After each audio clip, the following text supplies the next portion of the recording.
Thank you, and welcome everybody to the Trekcho Part 2 class. We continue on. In this class, the primary difference between this one and the previous one is that we're really looking in more detail from a variety of sources at some of the specifics related to the practice of Trekcho 2, or Trekcho. And so we'll have a number of handouts in addition to the commentary on the basic space phenomena from Longchenpa, which is a classic text, one of the most important texts in the tradition of Dzogchen. So we're starting on page 9 in the foreword here at the introduction from Venerable Tulku Tundrup Rinpoche. And so he begins with a short comment from Patrul Rinpoche. And he says, the Choing Dzu is the meaning of the innate nature of mind, Dharmakaya. Now that is the title of the text itself. And so it elucidates naked primordial wisdom without affirming or negating anything. It is the heart essence of the visions of the omniscient Lama, Longchen Rabjam. It is the most profound of all profound teachings. It is the vivid arising of pure Dharmakaya as the teaching. This excellent teaching is a living Buddha. It fulfills the Buddha's activities in this world. It manifests the absolute vision of the Buddha. Even if you were to see the Buddha in person, there would not be any greater teaching than this. So very high regard by Patrul Rinpoche for this particular text. And you will see similar comments from other later people for this and other texts by Longchenpa. Very, very highly regarded in terms of the contribution that he made to our understanding of Dzogchen and other aspects of the tradition. So I wanted to just review that. On page 11 in the introduction, he also then goes through and talks a little bit about the different divisions of Dzogchen. And so first we have Dzogchenpa. Dzogchenpa teachings are classified into 3 divisions. The mind division, or Semdi, that we've talked about before, teaches that the nature of mind is enlightenment. It is primordial wisdom, just as it is. All phenomena of samsara and nirvana arise as the manifestive power of the mind, like the arising of reflections in a mirror. And then he goes on to the space division, the long day. This teaches that primordial wisdom, or yeshe, and its manifestive power, phenomenal existence, are attributes of the primordially liberated space, the ultimate sphere. And then the instruction division, or menagde, teaches that direct realization of primordial purity is beyond concepts, designations, and dimensions.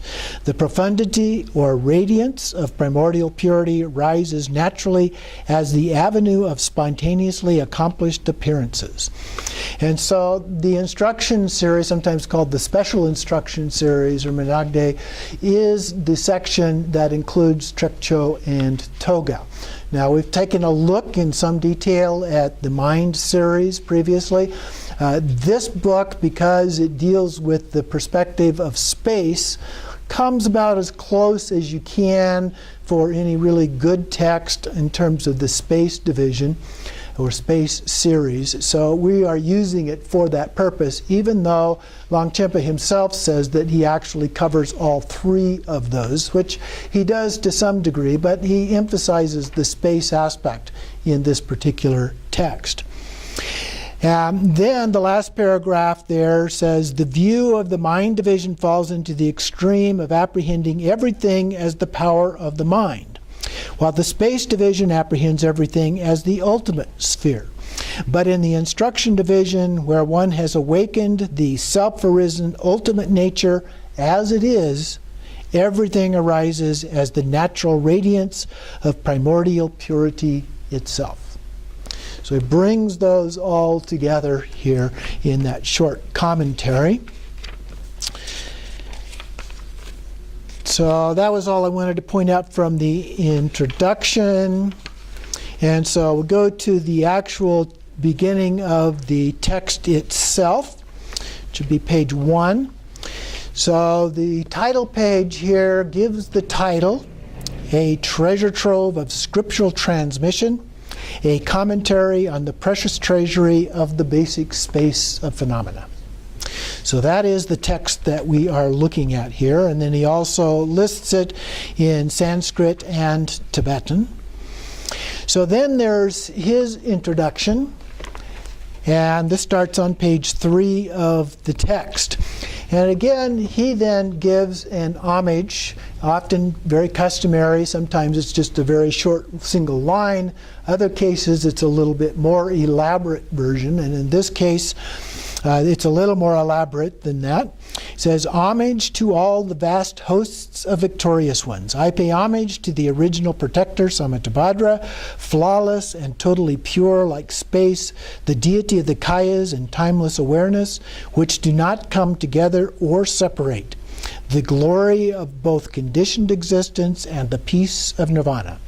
For all beings in samsara, which is like an illusion, clearly apparent without truly existing, bound by their reifying perceptions as though in a dream, the ultimate meaning of great perfection is that they are by nature totally free.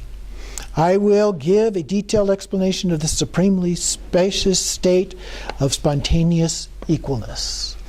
So that gives kind of a summary of what it is that this whole book is all about, which is why I wanted to mention that. And then he goes on in the introduction and he mentions a few other things. He talks about the topic of the text as Trekcho. He gives a little explanation of the title. He talks about the metaphor, the precious treasury, and the meaning being the space, the basic space of phenomena. And so this naturally occurring timeless awareness is mind itself. So that's kind of the subject here as a part of that, and that being ultimate truth. So he's using the word mind in this case to refer to ultimate truth, not everyday mind. And then this is analogous to all that is desired coming from a treasury of jewels that grant whatever one imagines. Now, whatever one imagines here isn't just, a Ferrari. It has to do with enlightenment and the kind of things necessary for accomplishing that. And basic space is Buddha nature, he says here. On page 6, he says just below the quotation there at the top, awareness is the basic space of phenomena.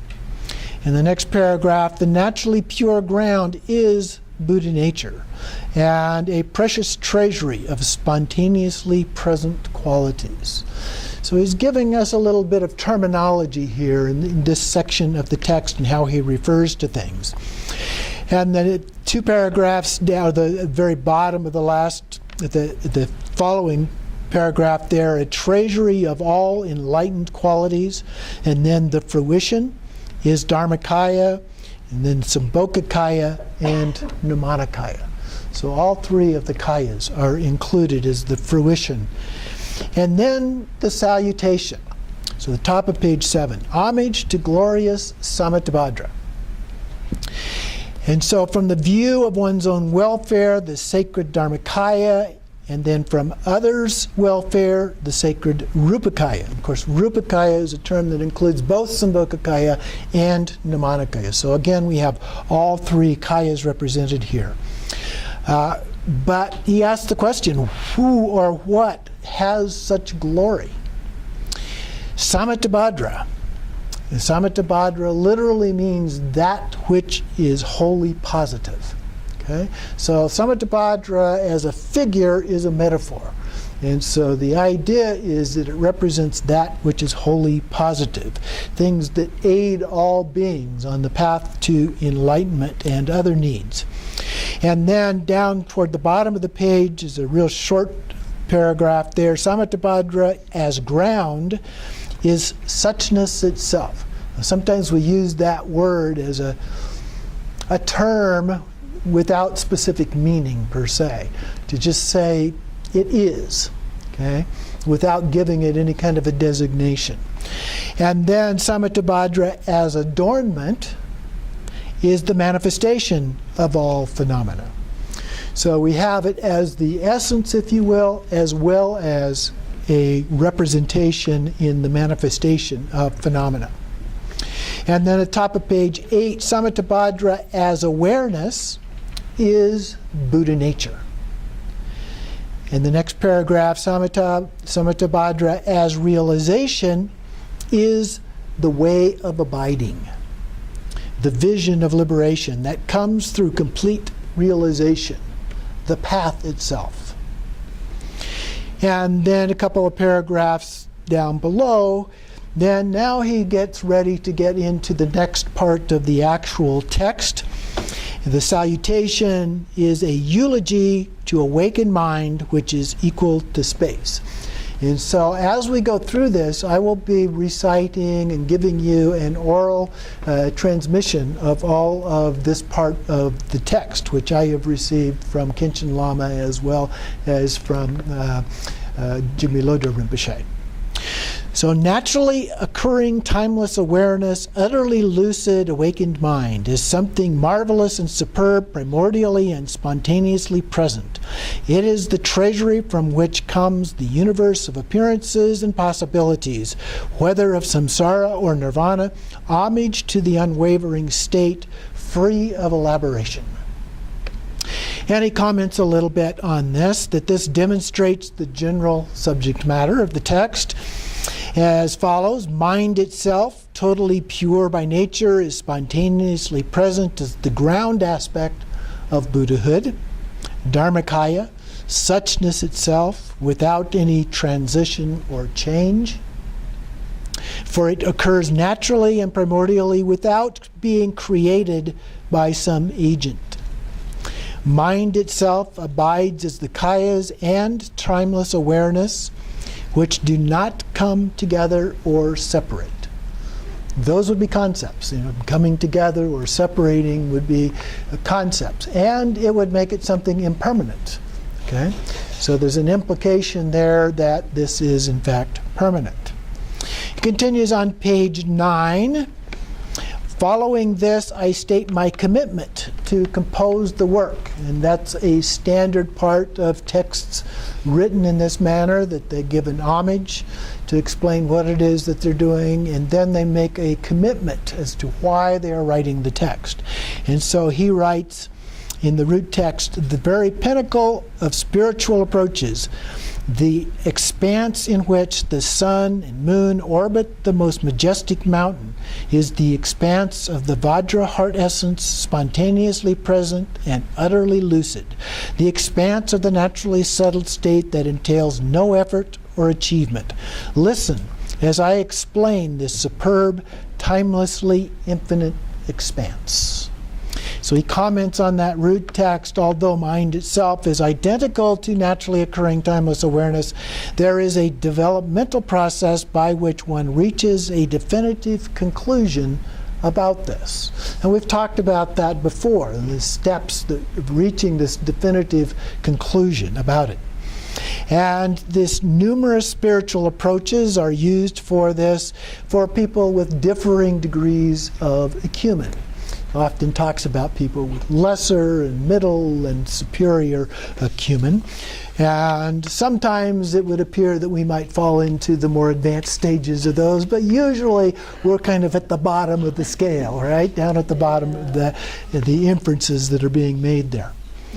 Continuing on page 10 then with some of his commentary below the quote at the top part, Ati Yoga, the Vajra heart essence, is the pinnacle. So he's talking about the 9 stages from the Nyingma tradition. And so Ati Yoga is the 9th of those stages, the highest of those stages. And then down below the next quote, Ati is the expanse of the utterly lucid Vajra heart essence by virtue of being naturally pure and beyond anything to be established or removed. It just is. And then continuing in that paragraph a little lower, my commitment is to compose this work in order to explain, for the sake of future generations, the ultimate meaning of awareness, awakened mind, the space-like Vajra heart essence of Adi. Okay, so there is his concise statement of what his commitment, his purpose is. And then on page 11, the end there, he says, now I will discuss the topics of this most majestic secret in 13 chapters. So that's an outline, an overview, his introduction to the text. And so the first chapter is the adornment of basic space. So beginning at the top of page 13, first, it can be demonstrated that since samsara and nirvana do not stray from basic space, all phenomena are without transition or change within the context of supreme perfection. Now that's important. Within the context of supreme perfection, which is equal to space. So when he makes this reference to space, space is a metaphor for the idea of this supreme perfection. Okay? There's this ultimate, this heart essence. So when he's talking about these adornments or appearances or manifestations, he's talking about that from an ultimate point of view, not a relative point of view. Okay? And we've talked about the differences there previously. So then from the root text, he says, within the expanse of spontaneous presence is the ground for all that arises. Empty in essence, continuous by nature, it has never existed as anything whatsoever, yet arises as anything at all. Within the expanse of the three kayas, although samsara and nirvana arise naturally, they do not stray from basic space, such as the blissful realm that is the true nature of phenomena. So then in his commentary on that, he talks about awareness is pure by nature, and its essence as emptiness is dharmakaya, its nature is lucidity, or sambhogakaya. It arises as nirmanakaya, timelessly and spontaneously present. And then a little further down, manifestations are perceived purely by Buddhas or impurely by ordinary beings. So as ordinary beings, the reason that we don't see this in a pure way is that we're not Buddhas yet. Okay? So we see it in that impure way. But once we achieve Buddhahood, we will see it in that pure way. And of course, it's kind of like a continuum. It's not just black and white. We make progress through stages of getting to that state.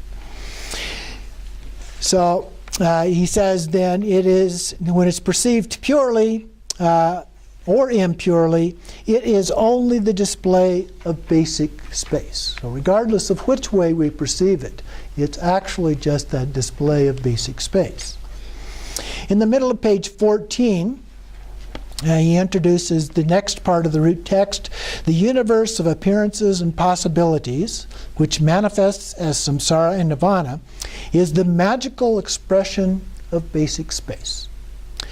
And from the root text, mind itself is a vast expanse, the realm of unchanging space. Its indeterminate display is the expanse of the magical expression of its responsiveness. Everything is the adornment of basic space and nothing else. Outwardly and inwardly, things proliferating and resolving are the dynamic energy of awakened mind. Because this is nothing whatsoever, yet arises as anything at all, it is a marvelous and magical expression, amazing and superb. And then on the bottom of page 15, then he continues on. He introduces the next part of the root text. The way in which the display arises within the expanse of awakened mind can be explained in detail. From the root text, throughout the entire universe, all beings and all that manifests as form are adornments of basic space, arising as the ongoing principle of enlightened form. The body. We're doing body, speech, and mind here.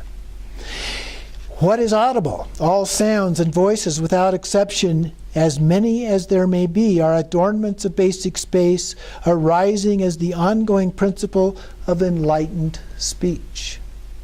All consciousness and all stirring and proliferation of thoughts, as well as the inconceivable range of non-conceptual states, are adornments of basic space arising from the ongoing principle of enlightened mind.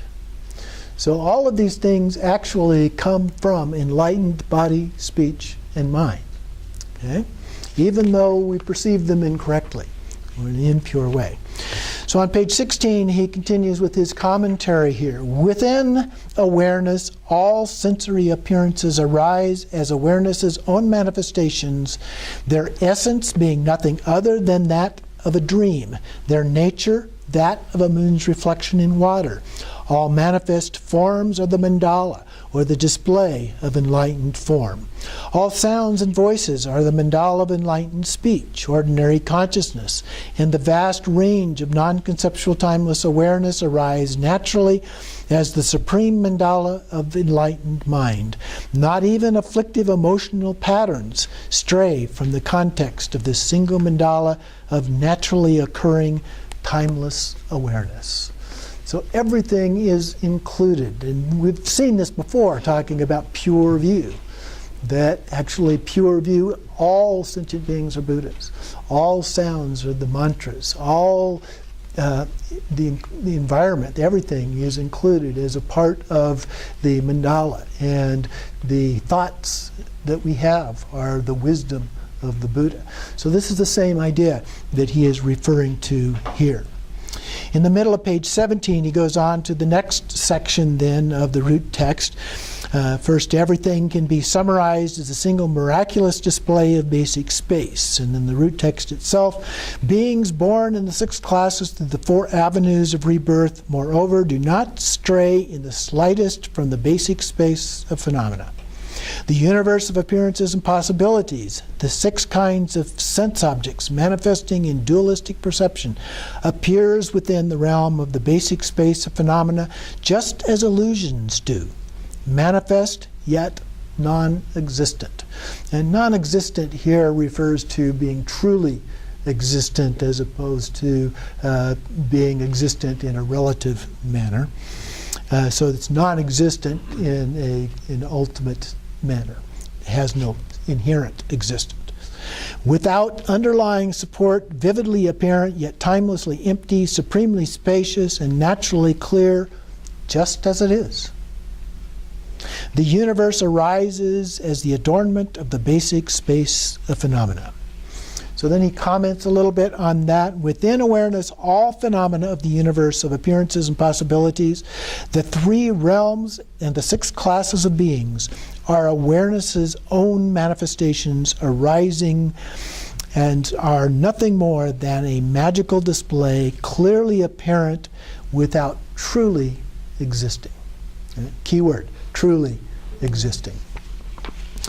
Then on the bottom of page 18, he introduces the next section of the root text. All phenomena are subsumed within naturally occurring timeless awareness.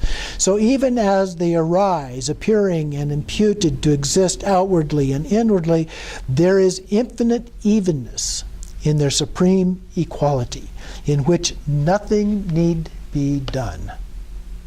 So the root text reads, however things appear or sound within the vast realm of basic space, they do not stray from their spontaneous equalness as Dharmakaya, awakened mind. Since the timeless state of utter relaxation is naturally empty and without transition or change, whatever manifests consists of the scope of naturally occurring timeless awareness, the true nature of phenomena, merging in a single blissful expanse without any effort, without anything needing to be done. It just is. So then he comments a little bit on that. Even as anything that at all manifests, this is nothing other than the scope of awareness, just as any dream. The manifestation of sensory appearances within its scope is a display of empty appearances that do not exist. Nothing whatsoever has ever existed in its own right. Neither accepted nor renounced, requiring neither hope nor fear, you are instructed solely to rest in the uncontrived state of genuine being. In the middle of the next page, on page 20, introducing the next section, the essence is beyond concerted effort. Dharmakaya is awareness, naturally occurring, timeless awareness. So he uses that phrase a lot. Sometimes naturally occurring, sometimes timeless awareness, and sometimes putting the two of them together for naturally occurring timeless awareness. Or pure awareness is a literal translation of Rigpa. And so its nature is Sambhogakaya. So in the root text, Sambhogakaya is unwavering natural lucidity, even as anything at all manifests. It is by nature spontaneously present, uncontrived and unadulterated, a pervasive state of spontaneous equalness. So his comments on that, the very essence of awareness arises naturally, has the spontaneous presence of Sambhogakaya, uncontrived equalness. This constitutes the nature of being and unchanging unity of emptiness and lucidity. That's Buddha nature, right? Empty, lucidity together. So we have the Dharmakaya as the emptiness and the Sambhogakaya as the lucidity. In the same vein, the continuous way in which awareness expresses itself is the timeless arising of Nirmanakaya. So in the root text he says, due to the way in which the distinct myriad display arises, emanations occur naturally, the amazing magic of what has ultimate meaning.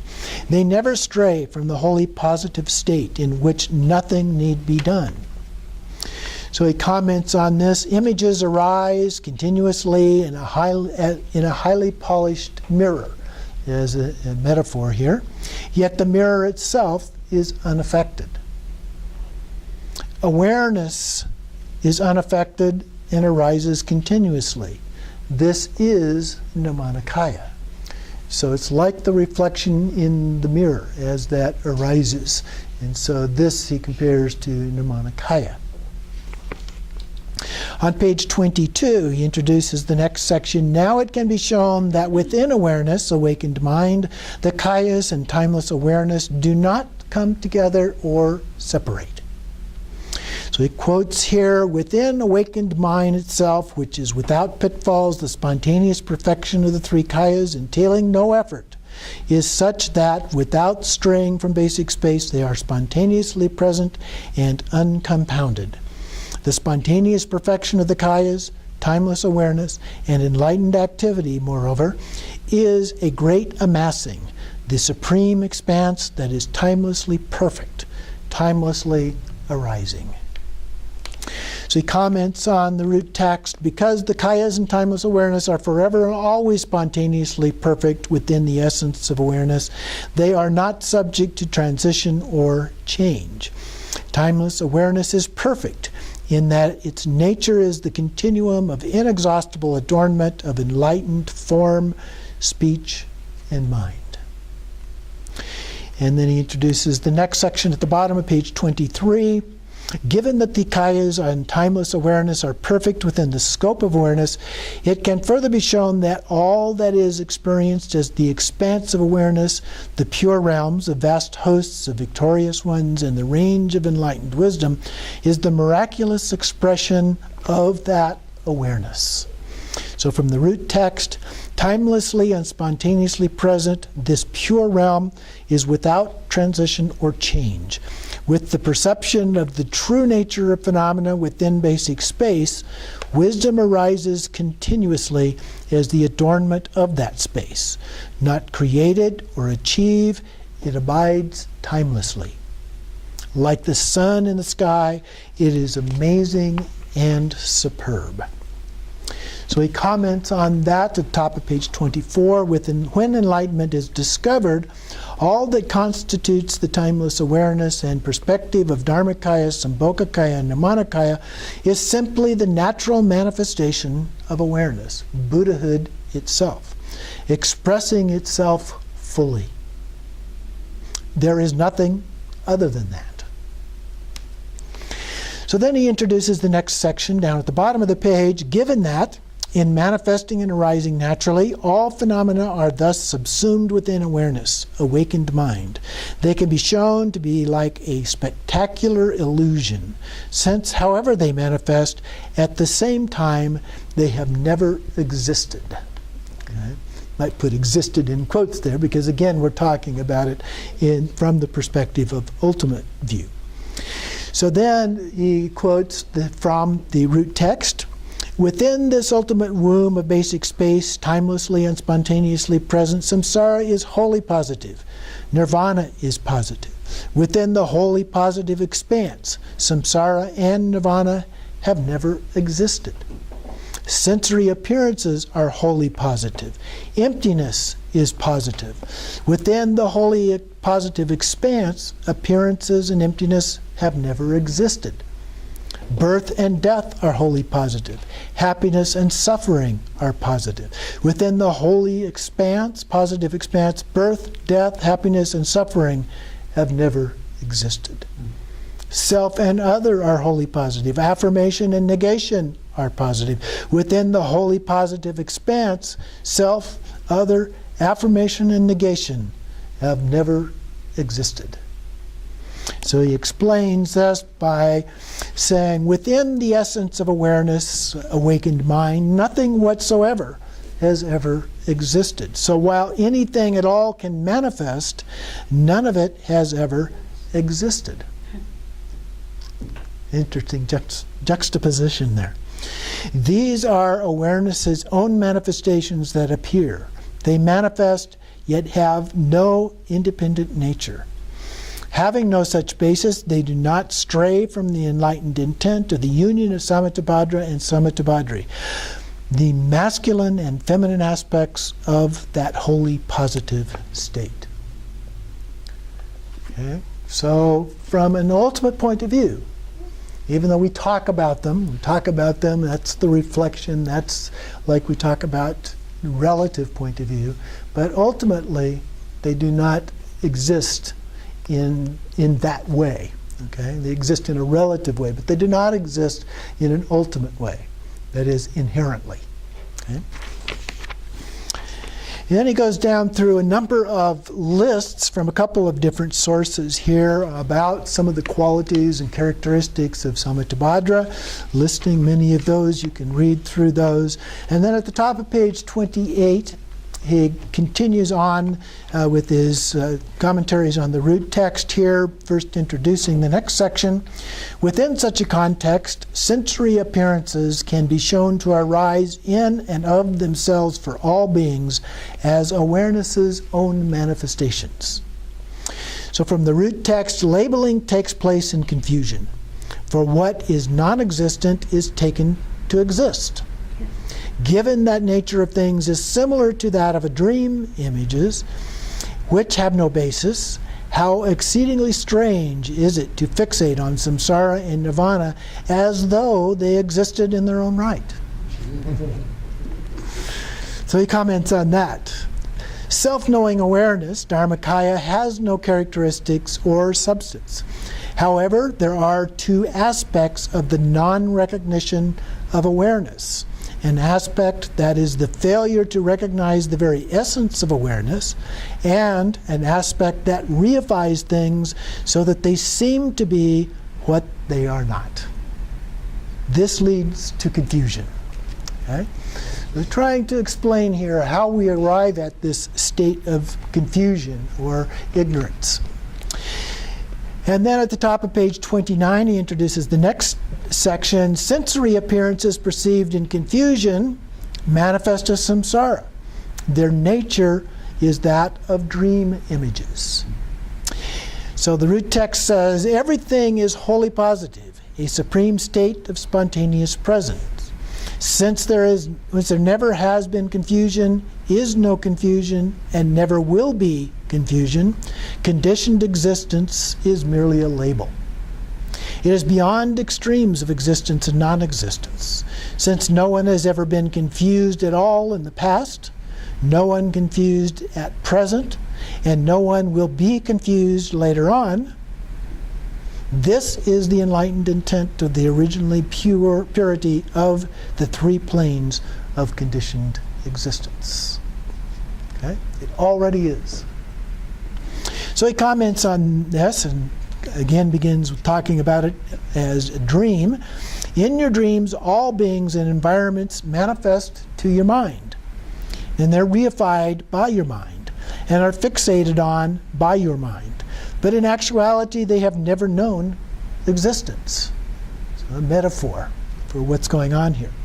Similarly, sensory appearances do not stray from the scope of awareness. Because they are clearly apparent, without truly existing, they have never known existence in the first place. Confusion is impossible when nothing exists. If there was no confusion initially, it is impossible for there to be confusion at present or confusion later on. Thus, it is impossible for what simply manifests as samsara and nirvana to exist. Continuing on page 30, down about half a dozen lines. Similarly, ordinary consciousness reifies its confusion on the basis of sensory appearances perceived in that confusion. By nature, they are not what they seem. Coming to the decisive experience of all phenomena, finally resolving into a supreme state beyond labels, is the enlightened intent of the original purity of the three planes of conditioned existence. And then on the next page, I'm going to let you read this and rather than try to go through this, but we've talked about these a little bit before. He gives a fairly concise explanation of a number of the different Indian schools, some that are Buddhist, some that are not Buddhist, or at least one or two that are non-Buddhist. So most of these are Buddhist schools, but their particular view on some of these issues. So that's something that you can read, but pay close attention to help in terms of understanding the perspective of each of these. And then he continues on page 32. Since not even the label confusion exists, it can be shown that nothing has ever existed as some unconfused state, for it would be dependent on the former. And so from the root text, since there is no confusion, nothing exists as some confused state. Supreme, naturally occurring awareness is timelessly and spontaneously present.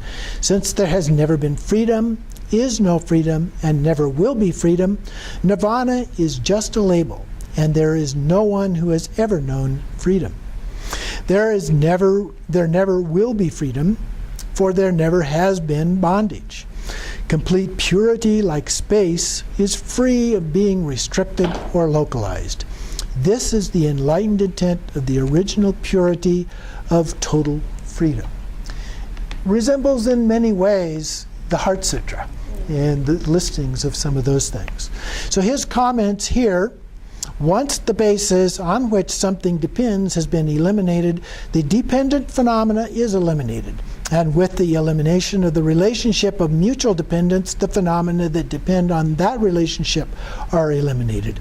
In the present case, because confusion, the phenomena on which absence of confusion depends, has been eliminated, nothing has ever existed, even as some unconfused state, and so nirvana is merely a label. Okay? But if we attach to that, if we get caught up in it, that's where we get in trouble. So continuing on page 33 at the bottom, the next topic. Now the topic of this chapter can be summarized. With samsara and nirvana never having known existence, basic space is a supremely spacious state of spontaneous equalness. From the root text, in brief, within the ultimate womb of basic space, spaciousness and spontaneously present, whatever arises is the dynamic energy of its display as samsara or nirvana, in the very moment of simply arising, has never known existence as samsara or nirvana.